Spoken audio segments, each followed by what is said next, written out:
आताची पावसासंदर्भात सर्वात मोठी बातमी। नमस्कार मित्रांनो, 27 मे ते 30 मे दरम्यान महाराष्ट्रातील बहुतांश भागांमध्ये ढगाळ वातावरण आणि काही भागात मध्यम ते हलक्या स्वरूपाचा पाऊस होणार आहे आणि त्यासोबतच राज्यातील बहुतांश भागांमध्ये जोरदार पाऊस देखील हवामान खात्याने 27 ते 30 मे दरम्यान वर्तवला आहे।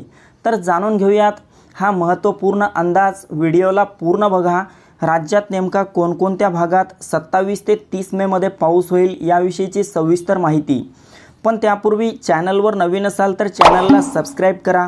अशाच प्रकारची महत्त्वपूर्ण माहिती आपल्या चॅनलवर आपल्याला दररोज मिळत राहील।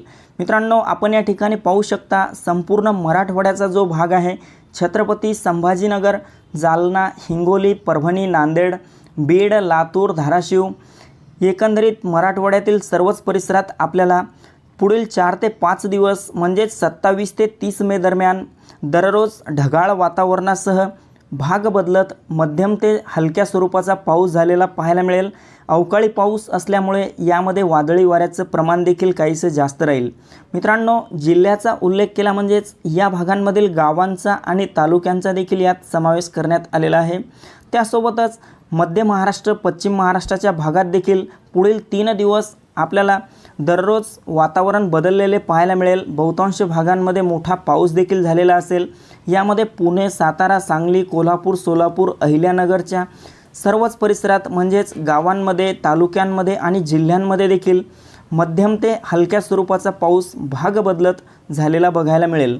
कोकण पट्ट्यात मुंबई, ठाणे, पालघर, रत्नागिरी, रायगड, सिंधुदुर्ग, राजापूर, सावंतवाडी, कल्याण, डोंबिवली, वसई विरार आणि तसेच कोकणाच्या इतरही आसपासच्या भागांमध्ये आपल्याला ढगाळ वातावरण आणि हलका ते मध्यम स्वरूपाचा पाऊस 27 ते 30 मे दरम्यान झालेला बघायला मिळेल। उत्तर महाराष्ट्रात देखील आपल्याला नाशिक, मालेगाव, नंदुरबार, धुळे, जळगाव, चाळीसगाव, मनमाड आणि तसेच खान्देशच्या इतरही आसपासच्या परिसरांमध्ये आज रात्री दरम्यान हलक्या स्वरूपाचा पाऊस यातील काही भागात भाग बदलत झालेला पाहायला मिळेल। तसेच विदर्भामध्ये पाहिले असता विदर्भात मोठ्या पावसाची शक्यता असणार नाही।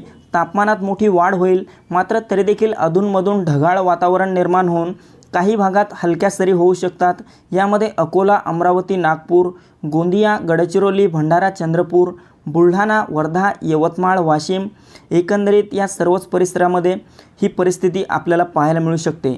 मित्रांनो, पुढील 4 ते 5 दिवस हे आता पावसाचे असणार आहेत, त्यामुळे सर्व शेतकरी बांधवांनी काळजी घ्यावी। अवकाळी पाऊस असल्यामुळे यामध्ये वादळी वाऱ्याचं प्रमाण आणि विजांचा कडकडाट देखील काहीसा जास्त राहील, त्यामुळे आपली व आपल्या गुराढोरांची शक्यतोवर काळजी घ्यावी। आपण मागच्या 3 ते 4 दिवसात बघितलंच आहे, दररोज आपल्याला राज्यात बहुतांश ठिकाणी पाऊस झालेला बघायला मिळाला, वातावरण देखील बदललेले बघायला मिळत आहे। तर मित्रांनो, ही महत्त्वपूर्ण माहिती आपल्यासोबतच इतरांना पण शेअर करा। व्हिडिओ आवडला असेल तर व्हिडिओला लाईक करा। धन्यवाद।